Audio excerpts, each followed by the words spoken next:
सपना टूटा है तो दिल कभी जलता है, हां थोड़ा दर्द हुआ पर चलता है। चलता इसलिए है मुंबई इंडियंस के फैंस को क्योंकि शुभमन गिल ने अगर आरसीबी के खिलाफ वो शतकीय पारी ना खेली होती तो मुंबई इंडियंस क्वालिफाई ना कर पाती।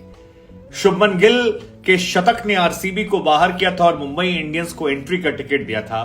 और आज एक बार फिर शुभमन गिल मुंबई और फाइनल के बीच में आ गए। कमाल की पारी, एक ऐसी पारी जिसने दुनिया को उनका दीवाना बना दिया। हर कोई उनकी तारीफ में कसीदे पढ़ रहा है और ये कसीदे पढ़े जाने चाहिए। इस मैच में कई किरदार है। हार्दिक पांड्या को लेकर बात कीजिए, उनका मुंबई इंडियंस से निकाला जाना, नई टीम में कप्तानी करना, उसके बाद आकर मुंबई को हराकर बाहर कर देना। मोहित शर्मा पिछले मैच में पिछले सीजन में बाहर बैठाए गए थे, नेट बॉलर थे, वापसी करते हैं आज 5 विकेट 10 रन देकर। कमाल की बॉलिंग, कमाल की ऊर्जा। सूर्य कुमार यादव को जब बोल्ड मारा तो वहीं पर मुंबई इंडियंस के सपने जो थे टूट गए थे। हालांकि आईपीएल भी बड़ा दिलचस्प है। जहां से शुरुआत हुई थी आईपीएल की पहला मैच, वहीं पर आकर फाइनल आ गया। यही गुजरात और यही चेन्नई थे जिन्होंने पहला मुकाबला खेला था और अब जब हम फाइनल की तरफ बढ़ गए हैं तो यही गुजरात और यही मुंबई, यही सीएसके हैं जिसमें से एक कोई आईपीएल 2023 का विजेता बनेगा।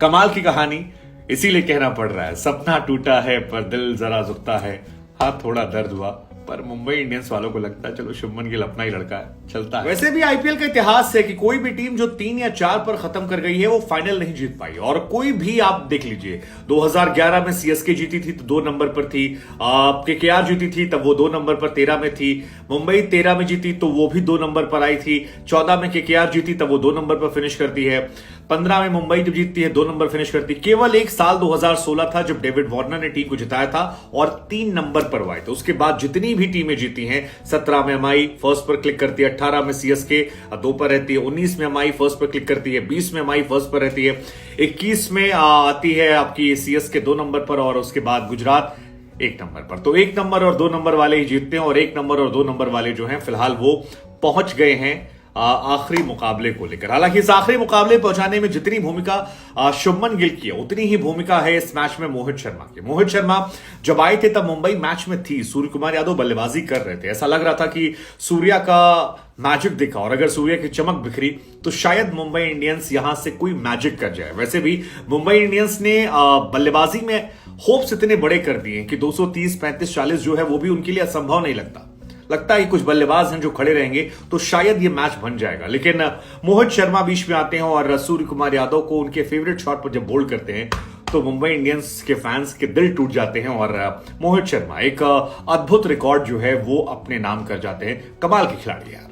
आईपीएल 2023 यूं तो बल्लेबाजों के नाम रहा, लेकिन गेंदबाजों की बात की जाए तो गेंदबाजों ने भी कहर बरपाया। खासतौर पर प्लेऑफ में गेंदबाजों का प्रदर्शन जो है वो ऐतिहासिक रहा। आपको याद होगा पिछले मैच में आकाश मनवाल ने 5 रन देकर 5 विकेट निकाले थे और कमाल की गेंदबाजी कर दी थी जिसने सभी का दिल जीत लिया था। और उस मैच के बाद आज जब उनकी पिटाई होती है तो उनके सामने मोहित शर्मा आते हैं और मोहित शर्मा 5 विकेट 10 रन देकर ले जाते हैं। मोहित जब पहला विकेट निकालते हैं सूर्य कुमार यादव का, वहीं से मुंबई के सपने टूट गए थे। सूर्य कुमार यादव कमाल की बल्लेबाजी कर रहे थे, ऐसा लग रहा था कि शायद मुंबई के सपनों को पूरा कर देंगे। स्टैंडर्ड बहुत हाई है मुंबई का, लेकिन वो स्टैंडर्ड आज काम नहीं आया और अपने फेवरेट शॉट पर आउट हो गए। हालांकि आज हार्दिक पांड्या बहुत खुश होंगे क्योंकि हार्दिक पांड्या आईपीएल 2015 जीत चुके हैं प्लेयर के तौर पर, 17 जीता प्लेयर के तौर पर, 19 जीता प्लेयर के तौर पर, 20 जीता प्लेयर के तौर पर, उसके बाद 22 में वो आते हैं कप्तान के तौर पर और अब फिर एक बार कप्तान के तौर पर वो फाइनल में चले गए हैं। तो उनकी कहानी जो है वो बड़ी दिलचस्प हो जाती है। दिलचस्प ये भी है कि पहला मैच जैसा आपने आपको कहा कि सीएसके और हार्दिक का पहला क्वालिफायर भी सीएसके हार्दिक का और अब जब हम फाइनल की तरफ जा रहे हैं तो भी इन दोनों के बीच में ही मुकाबला खेला जाएगा। यह भी बड़ा दिलचस्प है कि यार ये टीम जो है ये अनमैचेबल हो गई। हालांकि अगर हार की बात करें मुंबई तो आज मुंबई की हार की कई वजह थी। मुझे एक वजह लगती है रोहित शर्मा और एक वजह लगती है बड़ी क्रिस जॉर्डन। रोहित शर्मा इसलिए क्योंकि रोहित शर्मा बीते 15 सालों से आईपीएल खेल रहे हैं और अगर नॉकआउट्स की बात की जाए तो रोहित शर्मा का नॉकआउट में प्रदर्शन बहुत खराब रहा है। मसलन नॉकआउट मैचों में रोहित शर्मा का एवरेज जो है वो सिर्फ 14 का है, स्ट्राइक रेट जो है वो 104 की है और ये किसी महान बल्लेबाज की नहीं हो सकती है। 21 पारियों में रोहित शर्मा ने सिर्फ 2 पारी में शतक लगाया है और ये Rohit Sharma as a batsman बहुत बड़ा क्वेश्चन करता है कि क्या आप एक प्लेयर के तौर पर अब टीम में जगह डिजर्व करते हैं। मतलब कैप्टन के तौर पर यस रोहित शर्मा डिजर्व करते हैं, बट एज अ प्लेयर मुझे लगता है कि रोहित शर्मा को लेकर अब सवाल खड़े होने शुरू हो जाएंगे। आज उन्होंने 8 रन बनाए, इससे पहले प्लेऑफ में जब लास्ट टाइम आए थे तो 11 था, उसके पहले 61 की पारी थी, 0, 15, 4, 24, 26, 12, एक 50 की और इनिंग थी, और उसके पहले भी 10 इनिंग जो है वो लगातार फ्लॉप रहे हैं। 19, 20, 2, 2, 8, 14, 13, 0, 2, 24, 5। और इस स्तर पे आने के बाद ये थोड़ा टफ हो जाता है, क्योंकि 2019 वर्ल्ड कप में तो उन्होंने कमाल की बल्लेबाजी की थी, लेकिन उसके बाद उनका बल्लेबाजी में ग्राफ जो है वो बहुत ज्यादा गिर गया है, और ये एक बड़ी वजह। दूसरी वजह मुझे लगती है कि क्रिस जॉर्डन इसलिए कि हर मैच में 50 रन वो पिटे हैं, लेकिन आज उन्होंने जो ईशान किशन की आंख में मार दिया, उसकी वजह से मुंबई का पूरा स्ट्रक्चर गड़बड़ हो गया। ईशान किशन गायब हुए तो शुरुआत में तेज शुरुआत नहीं मिली, निहाल वडेरा को ऊपर भेज दिया तो मिडिल ऑर्डर में लैग कर गया, पूरा बैटिंग जो शफल हो गई उस वजह से भी मुंबई हार गई है। हाँ, ये सच है, क्योंकि बड़े मैचों में बड़े एक्सपेरिमेंट नहीं होते हैं, और इस मैच में ईशान किशन का फील्ड से जाना और उसके पहले एक विशाल स्कोर खड़ा कर देना, ये दोनों बहुत बड़े फैक्टर थे, क्योंकि 233 रन आसानी से चीज नहीं होते, और आपको शुरुआत चाहिए होती पावर प्ले में, और पावर प्ले में जो ईशान किशन तेज खेलते थे, जिसको सूर्या, कैमरन ग्रीन और बाद में निहाल, टिम डेविड खींच लेते थे, वो नहीं देखने को मिला, और ये एक बहुत बड़ी वजह रही। निहाल वडेरा को ऊपर उतारा गया, वो 4 रन बनाकर आउट हो गए, प्रेशर आ गया, शमी कमाल गेंदबाजी कर रहे थे। Rohit Sharma as a batsman, बार बार मैं कह रहा हूं कि अब बहुत सारे क्वेश्चंस हैं, और क्वेश्चन होने भी चाहिए कि क्या नेक्स्ट ईयर मुंबई इंडियंस उन्हें खिलाएगी एज अ कैप्टन। धोनी खेल रहे हैं, वो समझ में आता है धोनी क्यों खेल रहे हैं, लेकिन मुझे लगता है रोहित शर्मा को लेकर क्वेश्चन होंगे, क्योंकि मुंबई इंडियंस अगर पोलार्ड को बाहर कर सकती है, एक सीजन खराब होने पर हार्दिक को बाहर कर सकती है, तो फिर रोहित को लेकर भी सवाल होंगे। हालांकि I am all time Rohit Sharma fan, लेकिन पता नहीं, उनको लेकर सवाल होंगे अगर वो आगे आने वाले समय में WTC और ODI वर्ल्ड कप नहीं जीतते हैं और वो हार जाते हैं, तो शायद मुंबई इंडियंस उन्हें बाहर करना पसंद करे as a captain. As a player शायद उन्हें रखे, लेकिन कैप्टन के तौर पर मुश्किल चांसेस मुझे लग रहे हैं। कैमरन ग्रीन, सूर्य कुमार यादव ने कोशिश की थी, वो कोशिश कामयाब नहीं हुई। तिलक वर्मा कमाल की बल्लेबाजी की, 14 गेंद में 43 रन, लेकिन वो नाकाफी थी। लेकिन गुजरात के गेंदबाज जो थे वो हावी थे, और ये बार बार इसलिए भी कह रहे हैं क्योंकि इस IPL में टॉप 3 गेंदबाज जो है वो तीनों गुजरात से हैं, चाहे वो मोहित हो, चाहे वो राशिद हो या मेरे लिए अगर हार के 5 फैक्टर निकालने हो तो मुझे पहला शुभमन गिल की वो आतिशी बल्लेबाजी जिसके सामने किसी कंट्रोल नहीं रहा, टिम डेविड का वो कैच ड्रॉप कर देना वो एक बहुत बड़ा फैक्टर था, क्रिस जॉर्डन का ईशान किशन की आंख में मार देना वो एक बड़ा फैक्टर था, रोहित शर्मा की खराब बल्लेबाजी वो बहुत बड़ा फैक्टर था, क्योंकि क्वालिफायर में तो हमने आपको बताया वो चलते नहीं, लेकिन नॉर्मल मैचेस में भी बहुत नहीं चले हैं। इस IPL में 16 मैच की 16 पारी में उन्होंने 332 रन बनाए, जिसमें उनका एवरेज सिर्फ 20 का रहा है, 132 का स्ट्राइक रेट और केवल 2 अर्धशतक। और ये रोहित शर्मा जिससे कैलिबर, जिन्हें हम हिटमैन कहते थे, उन पर सूट नहीं करता है, बिल्कुल सूट नहीं करता है। हालांकि शुभमन गिल जो हैं वो अब सारे रिकॉर्ड्स तोड़ रहे हैं, और अगर शुभमन गिल फाइनल में शतक मार देते हैं तो आप ये मानकर चलिए शुभमन गिल विराट कोहली का रिकॉर्ड तोड़ देंगे। शुभमन गिल ने सीजन में 851 रन बनाए हैं, और जो IPL के इतिहास का सर्वाधिक स्कोर है वो 973 है।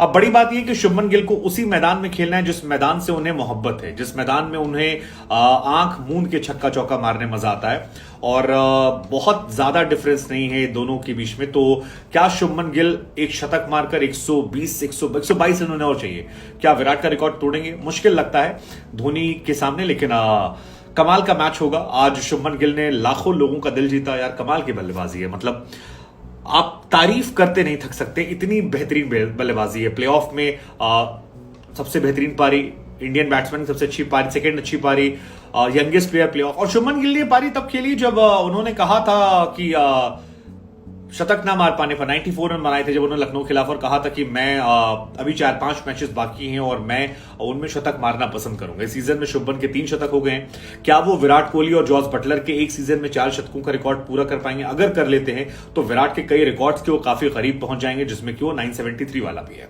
इसके साथ ही शुभमन गिल हाईएस्ट जो इंडिविजुअल स्कोर है उसमें भी बाय इंडियन में सेकंड नंबर पर पहुंच गए। ऋषभ पंत का रिकॉर्ड तोड़ा, 128 रन ऋषभ पंत का रिकॉर्ड था, 129 पर वो पहुंच गए। 132 पर KL राहुल है, और ये भी कमाल लाजवाब है।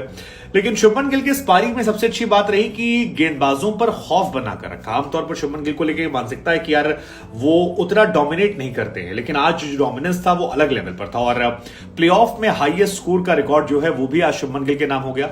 वीरेंद्र सहवाग के 122 रनों का रिकॉर्ड उन्होंने तोड़ा जो उन्होंने चेन्नई के खिलाफ बनाया था और आज 129 रन जो है हमारे खिलाफ, ये आईपीएल के प्लेऑफ में सर्वाधिक बनाए गए रन है। तो इस आईपीएल के प्लेऑफ में बल्लेबाजी में शुभमन का जलवा था और गेंदबाजी में मोहित और आकाश का जलवा था और 3 नंबर पर जो है वो वॉटसन है 117 रन। लेकिन शुभमन गिल क्या ये फॉर्म WTC में कर पाएंगे पता नहीं, लेकिन उससे पहले अगर वो अगले मैच में चल जाते हैं तो फिर वो बहुत सारे all time IPL greatest record जो है उसे तोड़ सकते हैं और अभी उनके पास बहुत उम्र है, मतलब बहुत बड़े रिकॉर्ड से करीब है, वो ऑल टाइम ग्रेटेस्ट बन सकते हैं यार। खैर अब स्कोर कार्ड पर नजर डाल लेते हैं। आज मुंबई ने टॉस जीता, बारिश हो रही थी, उसके बाद टॉस जीता, लोगों को लगा बैटिंग सेकंड मुंबई के लिए आसान होगी। शुरुआत भी अच्छी थी, 3-4-5 ओवर तक ठीक ठाक रन थे, लेकिन उसके बाद वो एक कैच ड्रॉप होता है शुभमन गिल का जो नुकसानदायक होता है और उसके बाद शुभमन जो लय पकड़ते हैं वो यार किसी के कंट्रोल में नहीं थी। मतलब 32 बॉलों पे उसने अर्धशतक लगाए थे और 60 गेंदों पर उन्होंने 129 रन मार दिए थे। आप सोचिए, मतलब ये कमाल की बल्लेबाजी यार, 28 गेंदों में आपने 79 रन मार दिए। कमाल की बल्लेबाजी 10 छक्के उन्होंने मारे और गुजरात की तरफ से ये शायद सर्वाधिक है 10 छक्के मारना, प्लेऑफ में ये हाईएस्ट है 10 छक्के मारना, किसी ने नहीं मारे। तो Shubman Gill was outstanding treat to watch और उनकी तारीफ में लोग दुनिया कसीदे पढ़ रहे हैं और ये पढ़ने जाए चाहिए। रिजवान साहा को पीयूष चावला ने स्टंपिंग करवा दी। साई सुदर्शन अच्छा खेले थे लेकिन उन्हें रिटायर हर्ट कर दिया गया। हार्दिक ने भी अच्छी बल्लेबाजी की, 13 बॉलों पर 28 रन मारे, 2 चौके 2 छक्के, 200 का स्ट्राइक रेट था। राशिद आए और आज गेंदबाजी में मुंबई में किसी ने अच्छा नहीं किया सिवाय बैरन ड्रॉप के जिन्होंने 4 ओवर में 28 रन दिए। आकाश मधवाल को आज पिटते देखना बड़ा हैरान कर रहा था क्योंकि 4 ओवर में 52 रन वो पिटे। पिछले मैच में 5 रन देकर 5 विकेट थे। आज उन्हें समझ में आया कि आईपीएल इतना भी आसान नहीं है, एक रात आपका स्टारडम आता है, दूसरी रात आप भड़ाक से गिरते हैं और सबकी पिटाई हुई। चावला 3 ओवर में 45 रन पिटते हैं, सबकी बराबर पिटाई हुई और कमाल की बल्लेबाजी थी यार। अब जहां तक बात मुंबई की बल्लेबाजी की, तो मुझे लगता है यहां पर एक गलत फैसला लिया गया निहाल वडेरा को भेजकर। निहाल वडेरा मिडिल ऑर्डर में अच्छा खेलते हैं, उन्हें ओपन नहीं कराना चाहिए था। मुझे लगता था शायद कैमरन ग्रीन को आज ओपनिंग करने भेजना चाहिए था, लेकिन क्यों उन्हें भेजा गया ये मेरी समझ से परे था।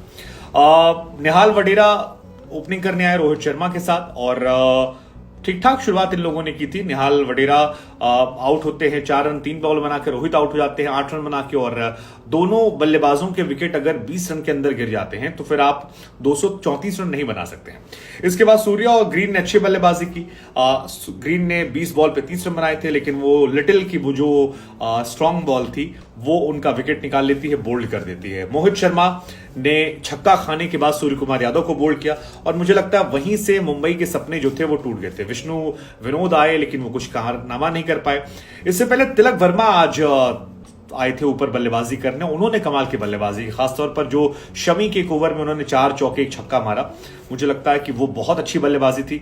अगर राशिद खान ने वहां उन्हें आउट ना किया होता तो शायद तिलक कुछ कमाल कर सकते थे, लेकिन वही जो ऊपर का ऑर्डर खराब हुआ जॉर्डन की वजह से वो खराब रहा। टिम डेविड ने भी रन नहीं बनाए, 3 बॉल पे 2 रन बनाए और बाकी जितने भी बल्लेबाज है, टिम डेविड का तो लगता है यार राशिद खान उनको प्यार से आउट कर देते हर मैच में। पिछली बार मुझे याद है राशिद आए थे यूं विकेट निकाल ले गए थे और आज भी राशिद आए यूं विकेट निकाल ले गए। तो इतनी ज्यादा ओपन वीकनेस अगर आपकी हो तो आप नहीं जीत सकते हैं, मुश्किल लगता है आपके लिए। 171 रन पर मुंबई ऑल आउट हो गई। 62 रन से जीत जो है वो गुजरात की हुई। गेंदबाजी की बात की जाए तो आज कमाल की गेंदबाजी जो है वो देखने को मिली मोहित शर्मा के द्वारा। 2 ओवर 2 गेंद 10 रन 5 विकेट, मतलब कैसे कर लेते हैं शर्मा जी, आप पिछले सीजन में आप नेट बॉलर थे, कमाल यार, अद्भुत आप है। और लिटिल ने भी अच्छी गेंदबाजी की, 3 ओवर 26 रन। शमी ने शुरुआत में कहर बरपाया था लेकिन तिलक वर्मा ने 1 ओवर में उनकी पिटाई कर दी थी, इसलिए 3 ओवर में 41 रन वो थे। हार्दिक भी पिटे, लेकिन राशिद और नूर की भी तारीफ करनी होगी। राशिद के 4 में 33 पर 2 और नूर के 4 में 35, और जो ये मिडिल ओवर में कैमरन ग्रीन और सूर्य कुमार को उन्होंने बांध दिया था उसका प्रेशर जो है लास्ट में देखने को मिला। खैर मुंबई बाहर हो गई है। मुंबई ने अच्छा सीजन खेला। बीइंग अ मुंबई फैन मुझे खुशी है जिस तरह से वो क्वालिफायर्स में पहुंचे। मुंबई डिजर्व जीतना नहीं करते थे, मुंबई यहां पहुंचकर सम्मान डिजर्व करते थे, वो उन्होंने हासिल कर लिया, एक बड़ी टीम होने का रुतबा दिखा दिया, लेकिन उनकी गेंदबाजी उन्हें मैच विनर नहीं बनाती। मैच विनर चेन्नई या गुजरात में से कोई बनना डिजर्व करता है और उनके बीच में फाइनल मुकाबला है। दोनों टीमें कमाल हैं। मैंने इस मैच से पहले भी कहा था कि शुभमन गिल आने आएंगे, शुभमन गिल आए। अगर चेन्नई शुभमन गिल पर काबू कर ले जाती है तो चेन्नई का ये कप हो जाएगा, ये मेरे हिसाब से मानना मेरा है, क्योंकि चेन्नई ओवरऑल मुझे लगता है कि वो गुजरात से बेहतर टीम है। उनके गेंदबाज बल्लेबाज सब मिलाकर एज अ टीम वो बेहतर है। गुजरात बहुत शानदार है, लेकिन 2-4 लूप होल्स उनकी बल्लेबाजी में है, खासतौर पर मिडिल ऑर्डर में। अगर वो फिल कर लेते हैं तो वो भी जीत सकते हैं। जो भी जीतेगा दोनों डिजर्विंग है।